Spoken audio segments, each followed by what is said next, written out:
Vous savez, même au foyer d'urgence, j'ai vu des amis, des gens super jeunes tenter de se suicider. J'ai vu une fille se couper les veines devant moi dans le foyer parce que c'était trop dur pour elle. J'ai vu un mec aussi se pendre. Vous voyez, c'est difficile. Je fuguais. Et toute l'année de mes 13 ans, je l'ai passé dehors. Je préférais dormir dans la rue que dormir au foyer.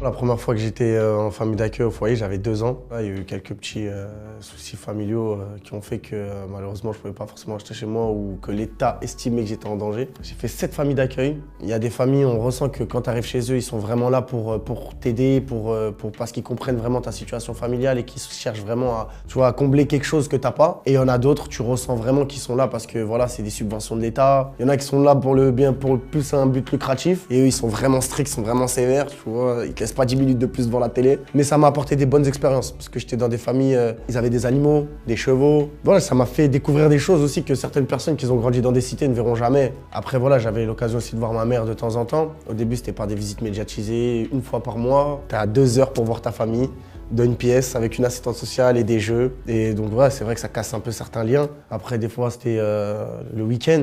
Donc, je pouvais aller un week-end chez moi et je rentrais au foyer. Il n'y a rien de plus horrible que de passer un moment chez soi et après que tes parents ils te ramènent au foyer et qu'ils repartent. Vous voyez. Ce qui me faisait mal au cœur aussi, ce qui a été nocif, c'est que aucune stabilité. J'ai tout le temps changé d'école. J'ai fait toutes mes classes presque dans des écoles différentes. L'un des pires trucs, c'est d'être stigmatisé dans une catégorie de t'es un cassos, t'es au foyer. On vous met direct dans des clichés. Les jeunes à l'école, ils veulent pas jouer avec vous. Vous voyez, quand par exemple vous sortez de l'école et que tout le monde, ses parents viennent les chercher et que moi en fait c'est une grosse camionnette qui vient me chercher. Donc c'est vrai que ça a marqué une certaine différence. Jusqu'à qu'après je suis arrivé à un âge un peu plus grand. La famille d'accueil, ils cherchent que des petits jeunes pour pouvoir mieux les gérer. Quand tu arrives un peu plus grand, ils te jettent dans des foyers d'urgence. Moi, mes premiers foyers, c'était vers mes 7 ans. Le tribunal, ils appellent, ouais, écoutez, on a un jeune ici, on sait pas où le foutre, tenez, on a une chambre là-bas. J'avais 7 ans et on était dans des dortoirs.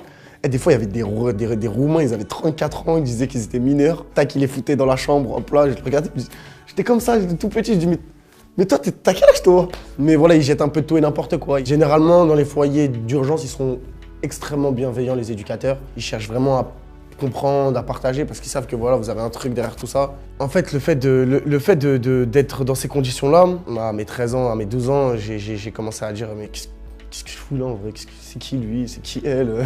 Donc j'ai décidé d'aller découvrir c'est comment le dehors, la rue. Je fuguais. Moi je me barrais, vous savez quoi, je me réveillais le matin, je me barrais du foyer, j'allais découvrir la vie, je revenais. Je préférais dormir dans la rue que dormir au foyer. En fait, c'est un ras-le-bol du système. Et toute l'année de mes 13 ans, je l'ai passé dehors. Donc je dormais dehors, j'allais à gauche, à droite. Donc à mes 13 ans, j'étais à l'aide sociale à l'enfance et je suis passé à la PJJ. Donc la PJJ, c'est la protection judiciaire de la jeunesse. À partir de là, c'est plus les mêmes foyers. Là, c'est des éducateurs vraiment qui travaillent pour l'État, ils doivent rendre des comptes à la justice. Donc moi, une fois que j'ai été dans ces foyers-là, je me suis toujours enfui, je me suis encore enfui. Ensuite, ils m'ont ramené dans des centres éducatifs fermés. Tu as des grilles aux fenêtres, tu dois demander pour qu'on t'ouvre ceci, pour qu'on t'ouvre les toilettes. Et c'est vraiment super strict. Moi, je me suis barré de là super vite. C'est là où après, ils ont dit, bon, lui, c'est bon, il est chaotique, on va le mettre en prison. Donc ma première incarcération en 2014, à mes 14 ans, c'est suite à tous ces foyers que je me barrais tout le temps. Des fois, j'étais en fugue, genre je me faisais attraper à Marseille. J'arrive au commissariat, je les rendais fous. Ils me disaient, mais t'es qui? Je dis, moi, j'ai pas de prénom, moi. Je n'existe pas. Donc, ils me trouvaient un foyer d'urgence. L'éducateur est venu me chercher au commissariat. Et une fois que je me retrouvais devant le commissariat avec l'éducateur, ouais, je courais, je m'embarrais, je me barrais. Dans ce moment-là, on se dit, est-ce qu'on est pas gênant dans la société? Je sais pas comment vous dire. Vous savez, même au foyer d'urgence, j'ai vu des amis, des gens super jeunes tenter de se suicider. J'ai vu une fille se couper les veines devant moi dans le foyer parce que c'était trop dur pour elle. J'ai vu un mec aussi se pendre. Tu ressens qu'en vrai, il y a un mal-être. Tu te dis, mais cette personne-là, elle ressent vraiment qu'elle n'a pas sa place. Après, chacun, il l'encaisse avec sa force. Mais vous voyez, c'est difficile. Voilà, je suis parti 5 fois en prison. J'ai fait 4 fois les mineurs. J'ai fêté mes 18 ans à Fleury-Mérangis. Je me suis retrouvé au quartier disciplinaire. J'ai fait 34 mois et sur mes 34 mois, j'ai pris le temps de lire, j'ai pris le temps de m'instruire. J'ai essayé de m'instruire sur certaines choses, de comprendre un peu ma vie, de comprendre où j'allais, d'où je reviens. J'ai dit en vrai, on peut pas tomber plus bas. Je me suis dit, je vais faire quelque chose de ma vie. J'ai commencé à écrire en cellule en fait pour passer mon temps. J'ai fait une vidéo, j'ai fait un snap. Donc j'ai fait mon freestyle, j'ai mis mes vidéos sur Instagram, paf, les grosses pages de rap ils m'ont partagé, des médias et j'ai envoyé du contenu jusqu'à qu'il y a des grands artistes qui sont venus me parler, qu'ils ont liké et de là j'ai travaillé mon truc, fixer un plan d'action sur une vie. Et je veux partager au maximum avec ma communauté via la musique. J'essaie de tout arracher, il faut tout arracher, il faut tout grailler.